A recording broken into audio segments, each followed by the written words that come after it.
بسم اللہ الرحمن الرحیم۔ عزیز طلباء السلام علیکم۔ کرونا کی بڑھتے ہی وبا کے پیش نظر کالجز بند کرنے کی وجہ سے دوبارہ آن لائن کلاسز کا آغاز کرنا پڑا۔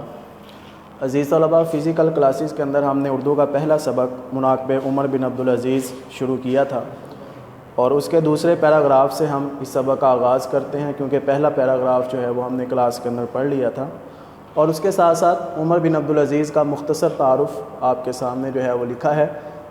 کلاس کے اندر بھی عمر بن عبدالعزیز کا جو ہے وہ آپ کو مکمل طور پر تعارف کروایا گیا تھا، اور یہاں پہ بھی مختصر تعارف آپ کے سامنے رکھنا چاہتا ہوں۔ عمر بن عبدالعزیز کی پیدائش 61 ہجری 681 عیسوی کے اندر پیدا ہوئے۔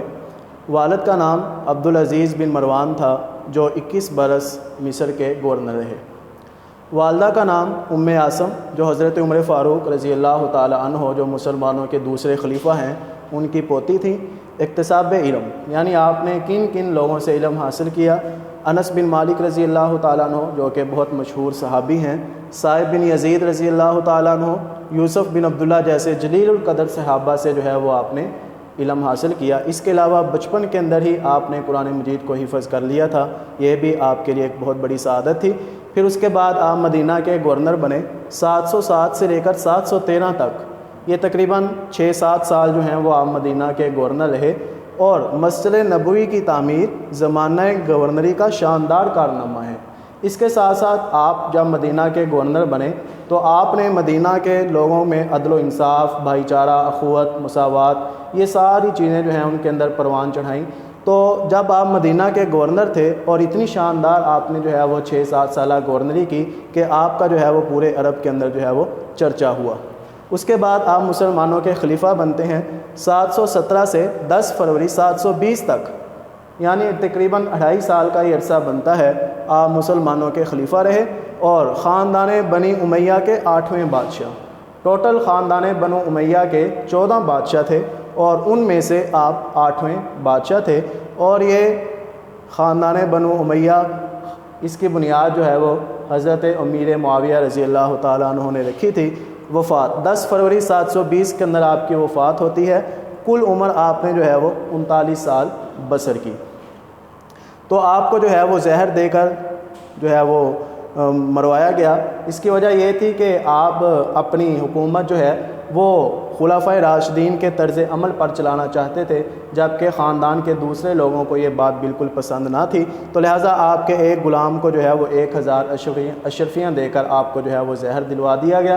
آپ کو اپنی زندگی کے اندر ہی پتہ چل گیا تھا، لیکن آپ نے اس کو معاف کر دیا، اور وہ 1000 اشرفیاں جو ہیں وہ بیت المال کے اندر جمع کروا دی۔ سلطنت بنی امیہ کے 92 سالہ دور حکومت میں 2.5 سالہ سنہری دور حکومت عمر بن عبدالعزیز، جن کو عمر ثانی بھی کہا جاتا ہے، عمر ثانی اسی وجہ سے کہا جاتا ہے کہ جس طرح حضرت عمر فاروق رضی اللہ تعالیٰ عنہ نے اپنے دور کے اندر عدل و انصاف کو بحال کیا، لوگوں کو ان کے جائز حقوق دیے، اسی طرح حضرت عمر بن عبدالعزیز نے بھی جو ہے وہ 2.5 سالہ دور حکومت کے اندر عدل و انصاف کا بول بالا کر دیا۔ یہ مختصر تعارف عمر بن عبدالعزیز کا آپ کے سامنے۔ اب آپ آتے ہیں سبق کی طرف۔ دوسرا پیراگراف ہے، مصنف کہتے ہیں ایک دن عمر بن عبدالعزیز مسند خلافت پر متمکن تھے۔ مسند خلافت،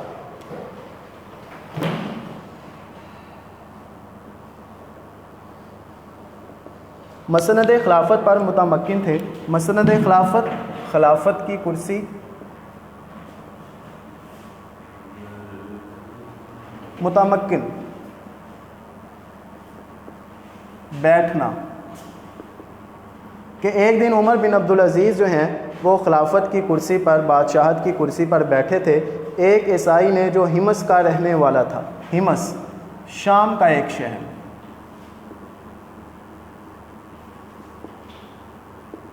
ہمس کا رہنے والا تھا، دربار میں آ کر یہ شکایت کی کہ خلیفہ ولید بن عبد الملک کے بیٹے عباس نے میری زمین پر زبردستی قبضہ کر لیا ہے۔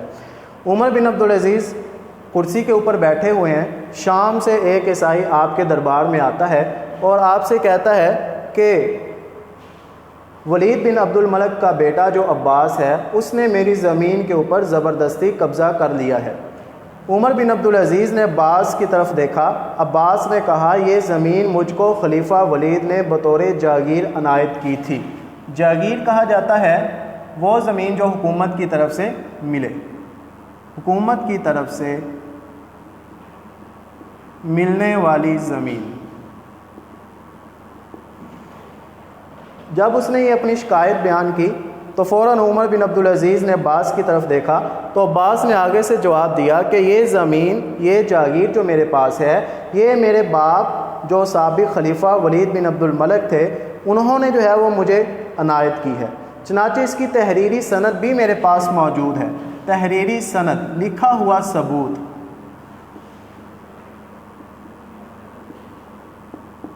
اور اس کا لکھا ہوا ثبوت بھی میرے پاس موجود ہے، یہ سند اس کی میرے پاس موجود ہے۔ چنانچہ اس کی تحریری سند میرے پاس موجود ہے۔ عمر بن عبدالعزیز نے عیسائی کی طرف مخاطب ہو کر کہا تم کیا جواب دیتے ہو؟ اس کے بعد جب عباس نے کہا کہ اس زمین کی تحریری سند، لکھا ہوا ثبوت اور میرے باپ کے اوپر جو ہے وہ دستخط بھی موجود ہیں، یہ اس نے جو ہے مجھے بطور جاگیر عنایت کی تھی۔ اب ظاہری بات ہے عدالت کے اندر جب دو لوگ آتے ہیں تو جس کے پاس ثبوت زیادہ ہوتے ہیں اس کی بات کو جو ہے وہ مانا جاتا ہے، اور جس کے پاس ثبوت نہ ہو اس کی بات کو جو ہے وہ رد کر دیا جاتا ہے۔ عمر بن عبدالعزیز نے عیسائی کی طرف دیکھا کہ تمہارے پاس کیا ثبوت ہے؟ تمہارا جو مخالف ہے وہ تو ثبوت پیش کر رہا ہے، تمہارے پاس بھی کوئی ثبوت ہے؟ اس نے کہا امیر المومنین، میں خدا کی تحریر یعنی قرآن مجید کے مطابق فیصلہ چاہتا ہوں۔ یہ زمین میری ہے اور خلیفہ ولید نے زبردستی مجھ سے چھین کر اپنے بیٹے عباس کو دی ہے، بس میرے پاس اس کے علاوہ کہنے کے لیے کچھ نہیں ہے۔ اور ایک بات اور وہ یہ کہ آپ مجھے خدا کی تحریر یعنی جو قرآن مجید ہے اس کے مطابق فیصلہ کر دیں۔ اس نے یہ نہیں کہا کہ ہماری جو کتاب ہے انجیل جس کو ہم پڑھتے ہیں اس کے مطابق فیصلہ کریں، بلکہ اس نے کہا قرآن مجید کے مطابق جو ہے وہ فیصلہ کر دیں۔ اب قرآن مجید کے اندر تو اللہ تعالیٰ نے جو ہے وہ واضح طور پر لکھا ہے کہ حقداروں کو جو ہے وہ ان کا حق ملنا چاہیے، اور جو جس کے قبضے میں جو چیز ہے وہ اسی کی ہے، دوسری کے ملکیت میں نہیں آ سکتی۔ عمر بن عبدالعزیز نے عباس کی طرف مخاطب ہو کر کہا عباس، خدا کی تحریر تیرے باپ ولید بن عبد الملک کی تحریر پر مقدم ہے۔ مقدم کسے کہا جاتا ہے؟ برتر، اعلیٰ، برتر یا اعلیٰ، کہ تیرے پاس جو ہے وہ تحریری سند موجود ہے، لیکن خدا کی تحریر یعنی قرآن مجید جو ہے وہ تیرے تمام ثبوتوں سے افضل ہے، اعلیٰ ہے۔ یہ کہہ کر وہ زمین عباس کے قبضے سے نکال کر عیسائی کو دلا دی۔ یعنی اس پیراگراف کے اندر مصنف ہمیں یہ کہنا چاہتے ہیں کہ عمر بن عبدالعزیز کی نظر کے اندر صرف مسلمان نہیں بلکہ غیر مسلم اور مسلمان سارے کے سارے برابر تھے، سارے ایک ہی صف کے اندر جو ہیں وہ کھڑے ہوتے تھے۔ اور اس سے پہلے جو بنو امیہ کے 7 بادشاہ گزرے ہیں انہوں نے کیا کیا ہوا تھا کہ لوگوں کی زمینیں زبردستی ان سے چھین کر اپنے نام اور اپنے خاندان، شاہی خاندان جو تھا ان کے نام جو ہیں وہ کروا دی تھی۔ جو بھی ان کو ملک کا کوئی سرسبز و شاداب، کوئی باغات یا کوئی اچھی زمین جو ہے وہ دریاؤں کے کنارے پر یا نہروں کے کنارے پر ان کو اچھی لگتی، فوراً اس سے زبردستی چھین کر جو ہے وہ اپنے نام کروا لیتے یا اپنے خاندان کے جو ممبر ہوتے تھے، لوگ ہوتے تھے، ان کے درمیان جو ہے وہ تقسیم کر دیتے۔ تو عمر بن عبدالعزیز جب خلافت کی کرسی پر بیٹھے، بادشاہ بنے، تو آپ نے بادشاہ بننے کے بعد سب سے پہلا جو کام کیا وہ یہی کہ لوگوں سے چھینی گئی جو زمینیں تھیں وہ اپنے خاندان کے لوگوں سے چھین کر انہی لوگوں کو جو ہے وہ واپس کر دی۔ اسی وجہ سے سارا خاندان جو ہے وہ آپ کا دشمن بن گیا، لیکن آپ نے اس کی کوئی پرواہ نہیں کی۔ اس کے بعد آگے چلتے ہیں۔ ان کا ایک اور کارنامہ جو نہایت قابل قدر ہے، سلاطین بنی امیہ کی ناجائز کارروائیوں کا مٹانا تھا۔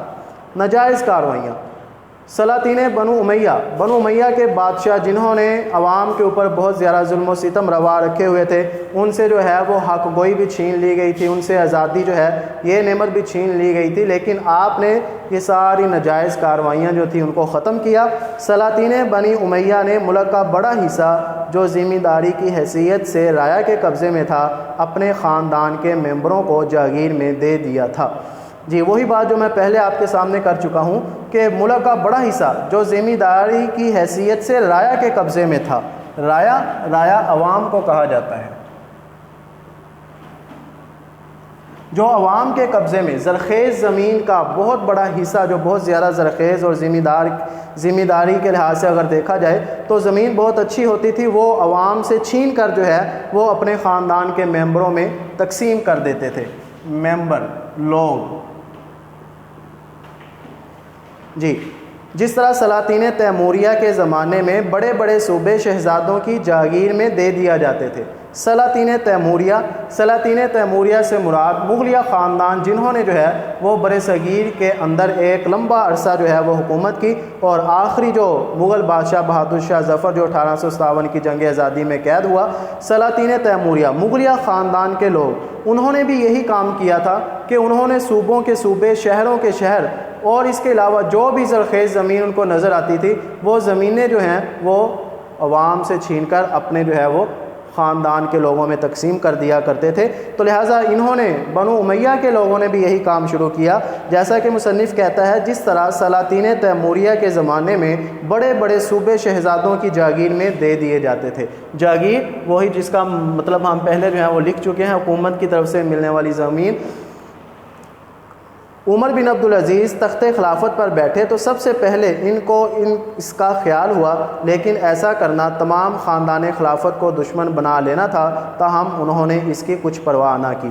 تو جیسے میں آپ کے سامنے پہلے یہ بات بیان کر چکا ہوں کہ عمر بن عبدالعزیز جب خلافت کی کرسی پر بیٹھے، بادشاہ بنے، تو آپ نے سب سے پہلے جس چیز کو ختم کیا وہ یہی تھا کہ لوگوں سے، ان سے پہلے جو بادشاہ گزرے انہوں نے لوگوں سے زبردستی جو زمینیں چھینی ہوئی تھی وہ جو ہے وہ اپنے خاندان کے لوگوں سے لے کر ان لوگوں کو جو ہے وہ دوبارہ واپس کر دی۔ تاہم ایسا کرنا جو ہے وہ پورے خاندان کو اپنے مخالف بنا لینا تھا، لیکن حضرت عمر بن عبدالعزیز نے اس کی کوئی بھی پرواہ نہیں کی، اور واقعی پھر پورا خاندان جو ہے وہ آپ کا دشمن بنا، اور اس کے ساتھ ساتھ جو ہے وہ اسی وجہ سے آپ کو جو ہے وہ زہر دیا گیا، آپ کو جو ہے وہ زہر دے دیا گیا آپ کے غلام کے ذریعے سے۔ لیکن حضرت عمر بن عبدالعزیز نے وہ سارے کام جو آپ سے پہلے بادشاہوں نے کیے تھے ان کو جو ہے وہ ناجائز کام، ان کو جو ہے وہ ختم کر دیا۔ 2 پیراگراف جو ہے وہ ہم نے آج پڑھے ہیں۔ دوسرا پیراگراف، اگر اس پورے پیراگراف کو جو ہے وہ ہم ایک پوائنٹ کے اندر، ایک ہیڈنگ کے اندر جو ہے وہ لانا چاہیں تو اس کی ہیڈنگ اور اس کا پوائنٹ جو ہے وہ یہ بنے گا، آپ کے سامنے میں لکھ دیتا ہوں جی۔ سابق خلیفہ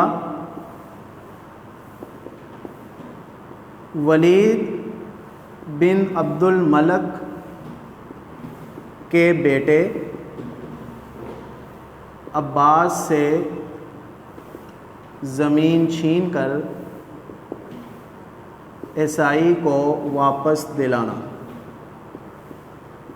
جی، یہ ہم نے پورے پیراگراف کو جو ہے وہ ایک ہیڈنگ کے اندر بند کر دیا، اور اس کے بعد اگلا جو پیراگراف ہے اسی طرح اگر ہم اس کو جو ہے وہ ایک ہیڈنگ کے اندر بند کرنا چاہیں تو وہ یہ بنے گا،